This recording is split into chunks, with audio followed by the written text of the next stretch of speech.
Honest J. Nowak. Oh yeah.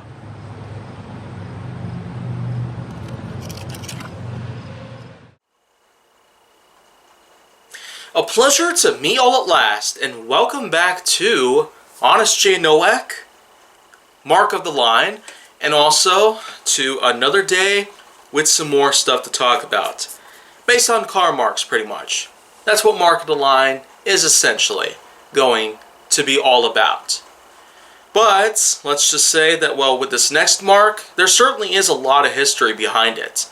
So, let's just say that we're kind of at a certain point in time where it's time to talk a little bit about Studebaker motors.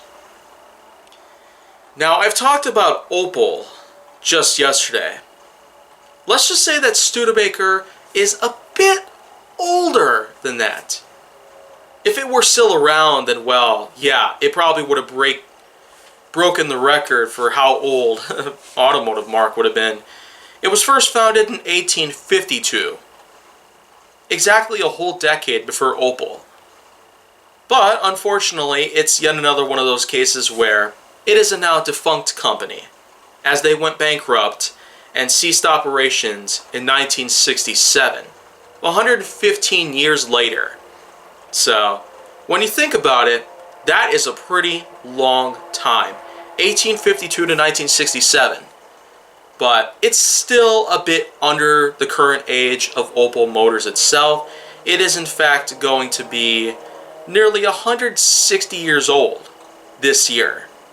So, being that Opel is now going to be 159 and, well, Studebaker was only 115 at the time that it ceased operations, I'd say we got ourselves something going on.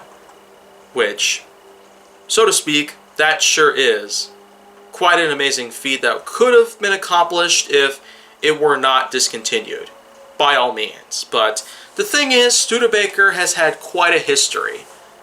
Of course, it was first founded way back in the 1850s. This was, of course, before many events took place. The Wild West, the Civil War, and even the George Armstrong Custer events, including the famous Custer's Last Stand in 1876. Studebaker's founding was way before any of those events even took place. But the main thing about it is that, well, it's a marque that has had quite a bit of history on it even prior to making cars. 1852 was a time where there was pretty much no such thing as an automobile. Although, you could just say that it was quite a big time for trains to be around. This was also before a lot of things were also invented. Transportations like airplanes, spacecrafts, and quite a bunch of others out there were also non-existent in the 1850s. It was pretty minimal way back in the day. Somewhat primitive, but the thing is, for the time period, it was pretty much just history being told in real life. Studebaker, however, when it comes to how it played in the marketing of automobiles, it certainly was, indeed, quite a big thing out there in terms of its history, being 115 years old at the time that it was shut down, and also because of the many things that it had tried to do during its lifespan. Some models that I could go on a limb and talk about included the Champ pickup truck and the Avanti, which, believe it or not, actually lasted in its production and its sales even after the company had already gone defunct.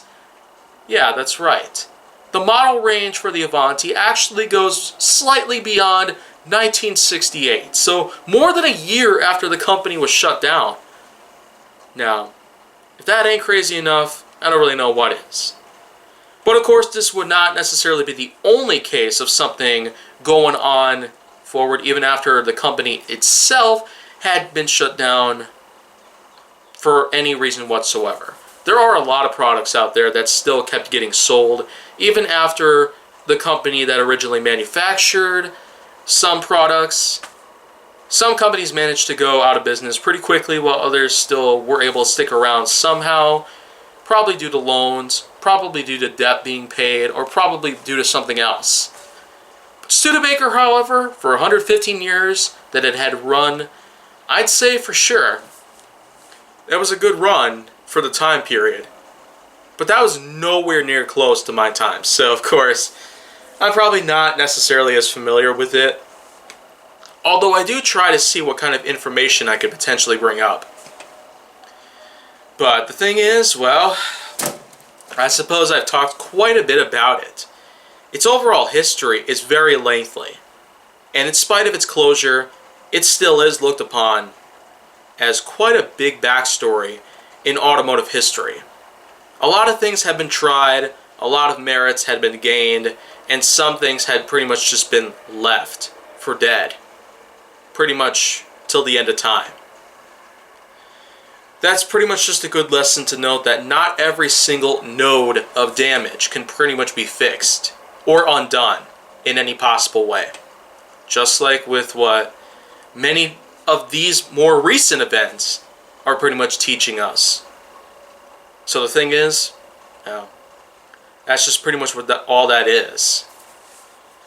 But I will say for sure that going forward, I'm going to be having myself a lot of new opportunities going forward. So I guess we'll go ahead and start talking about some other stuff as soon as I get the opportunity to do that. And if you want to see more go down on my channel, make sure that you'll like, subscribe, comment, follow me on social media, and stay on the Hollywood side.